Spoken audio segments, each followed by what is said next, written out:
አንድ ምሽት ሁለት ሴቶች መጥተው ታምራትን እንፈልጋለን አሉ። በሰዓቱ ታሜ እራት ሌላ ቦታ በልቶ እየገባ ነበር። መልእክቱ ሲደርሰው በቀጥታ ወደ ልጆቹ ሄደ።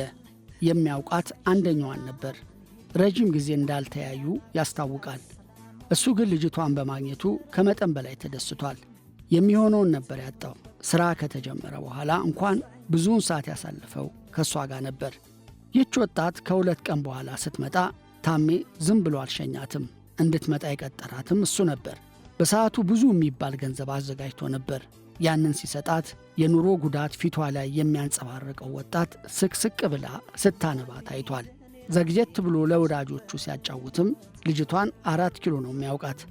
ምንም ባልነበረው ባዶ ኪሱም በሆነበት ለራት መግዣ ሳንቲም አጥቶ አንጀቱ በታጠፈበት የችግረኝነት ዘመኑ በዛ ሰዓት ታዲያ ይቺ ሴት ያኔ ቅቅል እንቁላል በውድቅት ሌሊት በየመጠጥ ቤቱ እየዞረች ትሸጣለች።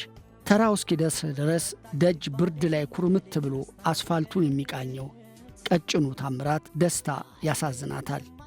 ሙዚቀኞች የሚያገኙትን ገንዘብም ስለምታውቅ በራሷ ውጪ ቅቅል እንቁላሉን ልጣ በዳቡና በሚጥሚጣ አድርጋ ትጋብዘዋለች። ይች ልጅ ችግሬ፣ ረሃቤ፣ ጥጋቤ፣ ገመናዬ ጭምር ናት ነበር ያለው። ታምራት ደስታ ለብዙ ጊዜያት ባላት አቅም እየተንከባከበች ከነበረች ወጣት ጋር ሥራ ሲቀይር ከተለያዩ ዓመታት በኋላ ጭምቱ ወጣት ዝነኛ ከሲታው ወፍራምና ደምግባቱ ሞልቶ ተገናኙ። እሱን አስታውሷ የመጣችው ያችን ወጣት ታምራት ማድረግ ከሚገባው በላይ አድርጎላታል። በኋላ ላይ እሱ በሰጣት ገንዘብ ለተሻለ ሕይወት ባህር ማዶ ሄዳለች።